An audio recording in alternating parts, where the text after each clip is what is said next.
Chapter 5, Self-Adjustment. So, in a way, you've found yourself. You've stepped back from all the outward appearances, the constant chatter of your mind with its changing moods and obsessions, its ups and downs, its conflicts and irrational urges. Even psychologists sometimes confuse this inner chaos for who you are. But through this act of introspection, you've unearthed something deep within yourself, something not solely focused on practical matters, something that doesn't find fulfillment in your busy life of interacting with the ordinary world. This inner part of you craves a connection with a spiritual realm. This inner aspect may seem foreign to your everyday awareness, yet it's strangely familiar, and it's an integral part of you. You recognize it as your true self, something you've always assumed was there, but only really experienced through its scattered appearances. In a way, it's like the saying, that is who you really are. The Victorine mystics used to say that the first step toward understanding the true nature of reality is to climb the mountain of self-knowledge. It's only when you reach the top of this mountain, much like Dante did, that you find the path to true enlightenment. This journey is challenging and solitary, a true test of your bravery and sincerity. Most people prefer to stay in their comfort zone of not really knowing themselves. They hide behind their obvious traits and characteristics to avoid facing the raw truth. In reality, gaining true and complete self-awareness is a privilege reserved for the strongest among us. Few can bear to confront themselves honestly, because it's a strange and often frightening experience. It leads to feelings of awe and regret. When someone truly sees themselves, their life is forever changed. They undergo a profound transformation, forcing them to adopt a new perspective not only about themselves, but also about everything else.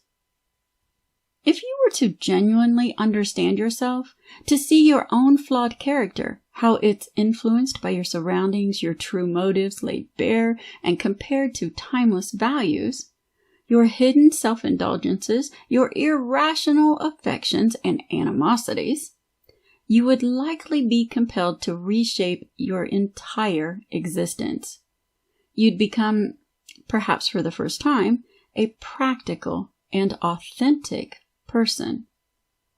You've taken steps in this direction. You've finally found your inner self, that eternal core that connects you to the true reality. You've probably read about it before, but now you've experienced it firsthand. So what comes next? What kind of changes and adjustments will this newfound self-awareness bring into your life? As you've been practicing recollection and becoming more familiar with it, you've probably noticed that the type of consciousness it brings and the attitude it requires are quite different from what you've been used to in your everyday life. It makes your usual way of thinking and behaving seem immature, unworthy, and ultimately absurd. When you intentionally focus on understanding the true reality, it exposes the disharmony, unreality, and inner confusion that blunt moralists, people who are both outspoken and unwavering in their moral beliefs, might call a sense of wrongdoing. You no longer need other people to point out how foolish it is to obsess over temporary things or to concentrate so seriously on the pursuit of success. However, that old attitude tends to creep back in repeatedly. You keep reverting to it. This is because the game you've been playing for so long has shaped and conditioned you. It has developed certain qualities and perspectives while leaving others dormant. Now, when you're asked to play a different game that requires new ways of thinking and being more alert in a different way, your mental habits resist the change, and your attention doesn't cooperate. To adapt to this new perspective on the world, you need more than just realization. What's required is a profound transformation of your character, what the mystics call purgation. It's the second stage in training your human consciousness to be ready for a deeper connection with reality. It's not just that your intellect has absorbed and aligned with a superficial and false view of the world. It's much worse than that. Your willpower, your desires, and all your energy have been directed in the wrong direction, connected to the wrong objectives. You've grown accustomed to believing that you want or should want things that ultimately have no real value, certain positions or possessions.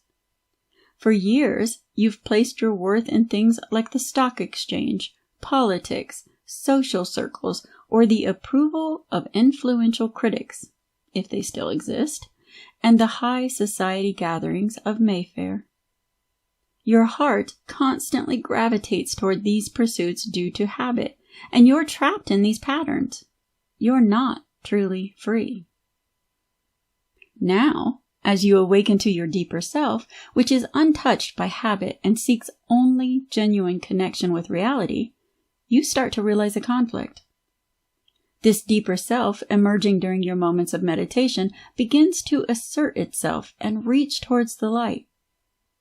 It clashes with the ever-changing desires and instincts of your surface-level self. These two aspects of you are in constant conflict. You begin to see that the idea proposed by Plotinus, and accepted by many mystics, of a higher and a lower life, with a division between them, has some validity even in the experience of an ordinary person. A wise thinker, and someone deeply passionate about their beliefs, once said that human personality is essentially twofold.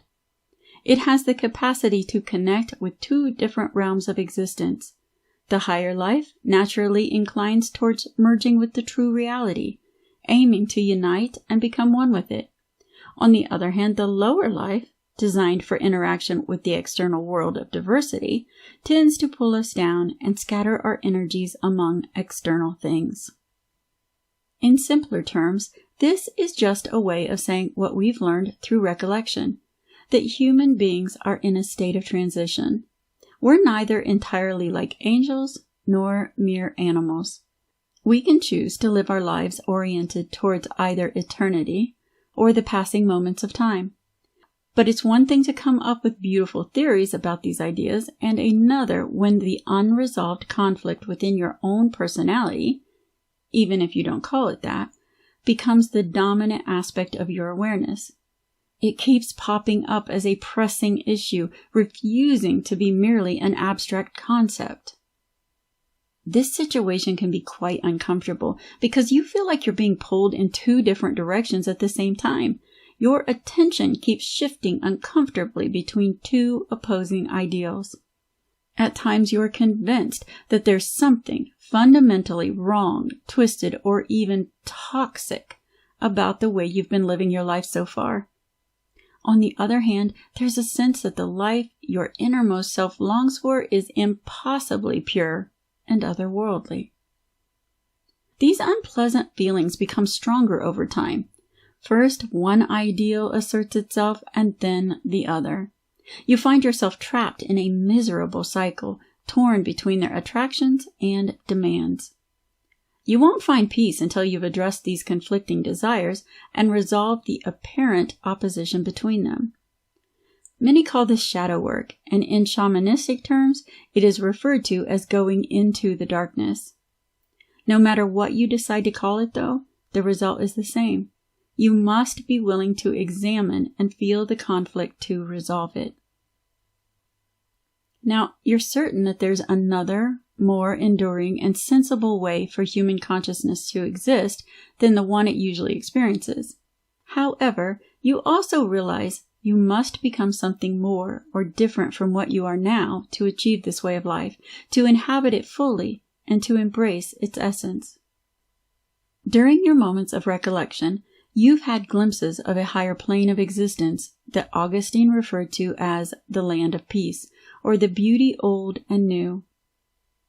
You now know for certain that it exists and that the true essence within you belongs to it. It's constantly calling you, inviting you in. In fact, you started to feel and understand in the very core of your being the deep longing for a union with reality. You're realizing that the ordinary world you've so readily accepted can't provide the profound connections you're reaching out for. However, for many years, you've devoted your complete attention, desire, and willpower to align yourself with this natural order.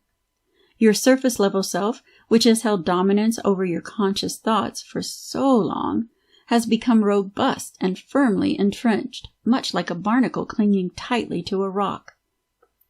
It willingly traded freedom for a sense of apparent security and constructed a protective shell of fixed ideas by choosing from the more concrete aspects of life. Talking gently to a barnacle won't make it let go. You have to use significant force to detach it. That old, comfortable way of clinging to life, shielded by its tough shell from the dynamic currents of existence, must now come to an end. You're inevitably going to face a conflict of some sort, a break from old habits, old beliefs, and old biases. You'll need to make a decision about how the new adjustments in your life should take shape. Although in a general sense we might think of the practical person as someone who stubbornly clings to things that aren't real, it's important to consider that from another perspective, they are far from having a fixed purpose or desire.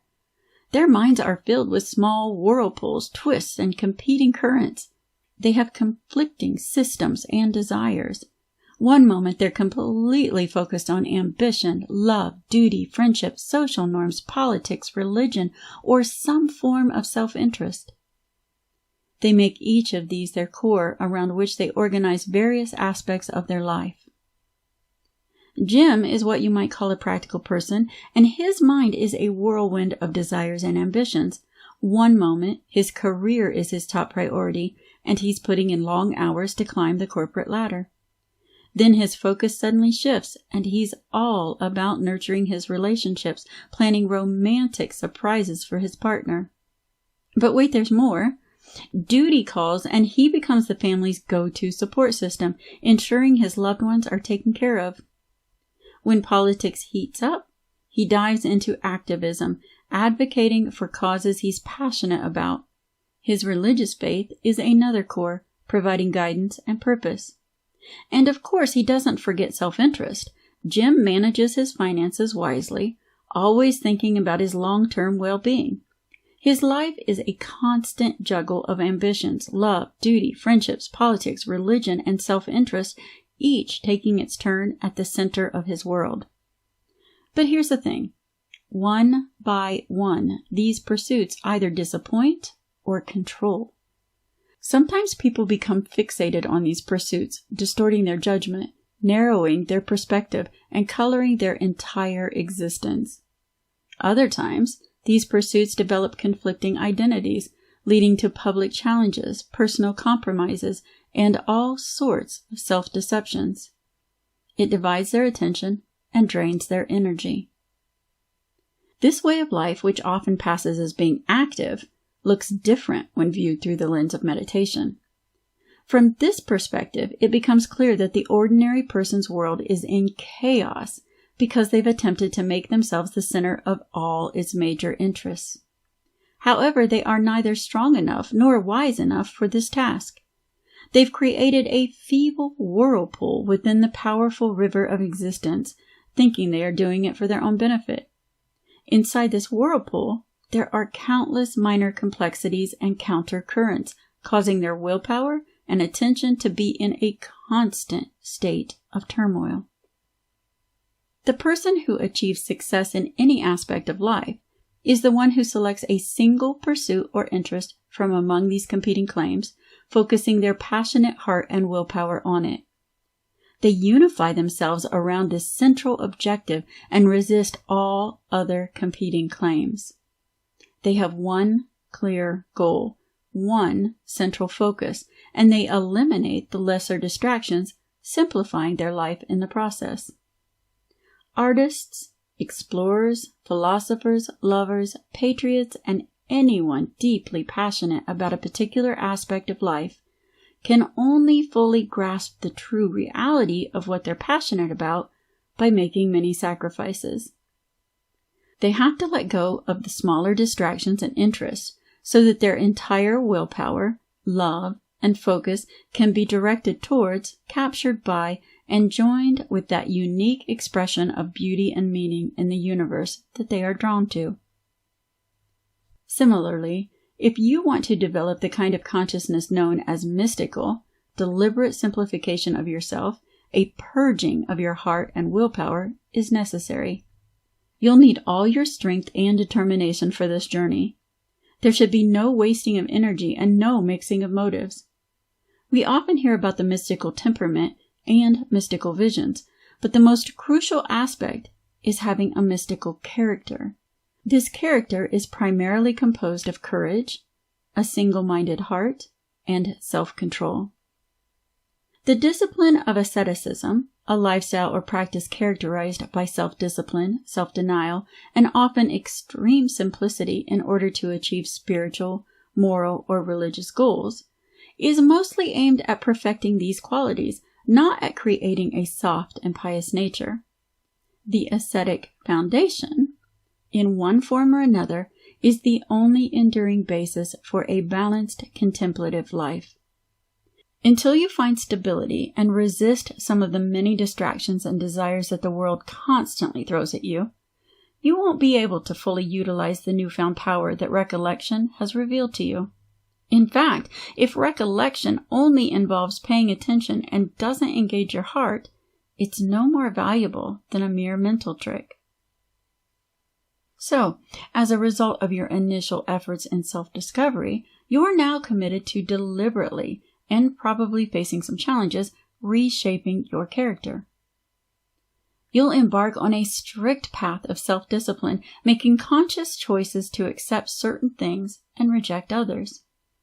This process involves detachment and mortification, terms that might sound intimidating but have straightforward meanings. Detachment means removing the barnacle from its hiding spot. It means refusing to tie yourself down to material possessions, avoiding viewing life solely from a personal perspective, and not mistaking habit for necessity. Mortification involves calming the turbulent whirlpools and conflicts within your own passions, interests, and desires. It's about getting rid of those tendencies that recollection, with its peaceful insight, would disapprove of. These tendencies are what create the fundamental conflict between your inner and outer life. Teller, as an example, a contemporary individual, embodies ascetic principles in his life, practicing self-discipline, focusing on inner growth, and seeking spiritual and moral refinement amidst the hustle of urban living. His dedication is evident as he prioritizes minimalist living, mindfulness, and detachment from materialistic distractions, choosing to engage deeply with the present moment through meditation. Teller's journey of self-discovery involves recognizing the need to calm inner conflicts, fostering inner peace, and shedding detrimental habits aligned with his higher moral and spiritual aspirations. In a modern context, he serves as an exemplar of ascetic principles, demonstrating their enduring relevance in navigating the complexities of everyday life while striving for personal and spiritual betterment. So what's the real reason behind the inner conflict and restlessness you're feeling? It doesn't stem from any fundamental clash between the demands of the temporary and the external aspects of life. In reality, they are two facets of the same reality, two expressions of the same love. The source of your unease and unrest lies entirely within yourself and your relationship with the material world. You are trapped by the notion of having. All your reactions to life revolve around desires, cravings, and wants, whether they're for individual or collective gain. The so-called love of life we often mention is often just a form of self-interest. We're quick to react when life seems to lock away what we desire, and we label this as pessimism. Now consider the perspective of a mystic. They repeatedly tell us that they've let go of all their demands. They claim that the desire to possess no longer consumes them. Compare this to your usual approach, practical person, Your firm belief that it's perfectly fine to assert your rights, seeking what benefits I, me, and mine. If you're religious, you may even ask for specific weather or government outcomes, trying to convince higher powers to take a particular interest in your personal or national well-being. How often throughout your day do you intentionally adopt an attitude of selfless adoration?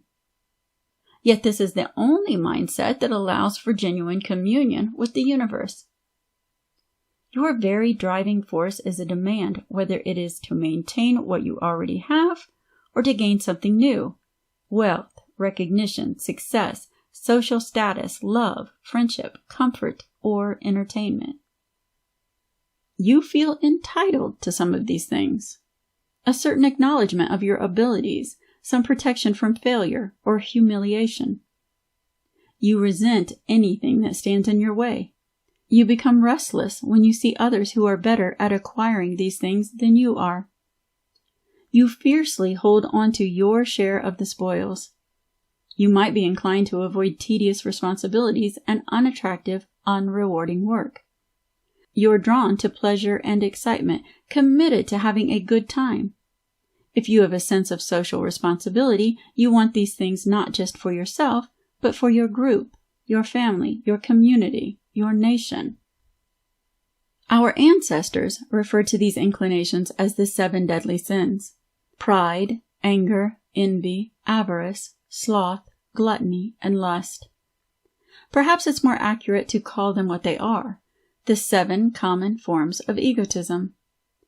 They represent the institutional reactions to life of a self-centered human consciousness, enslaved by the world of material possessions. These egotistical tendencies act as absolute barriers to realizing true reality. As long as these attitudes dominate your character, you can't perceive or understand things as they truly are. Instead, you only see them in terms of how they affect you, your family, your group, your interests, your beliefs.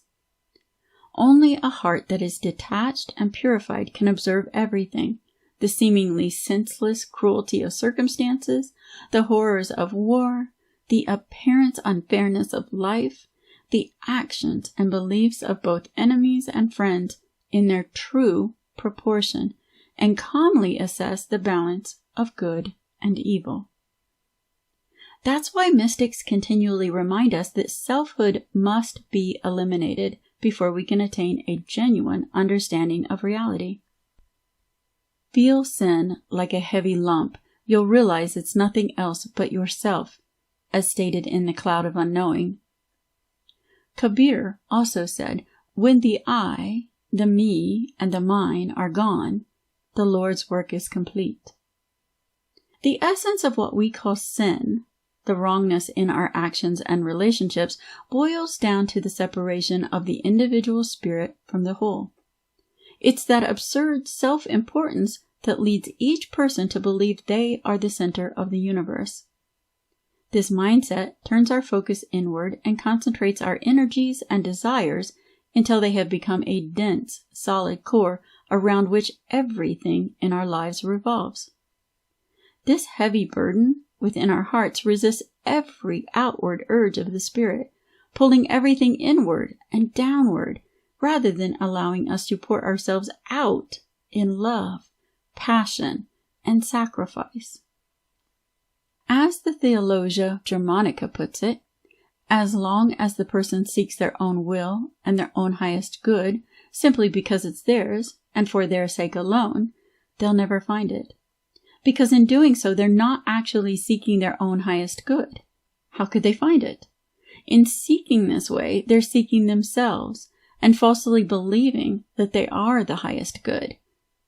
But those who seek, love, and pursue goodness for the sake of goodness itself, not for the sake of the I, me, mine self, or similar, will discover the highest good.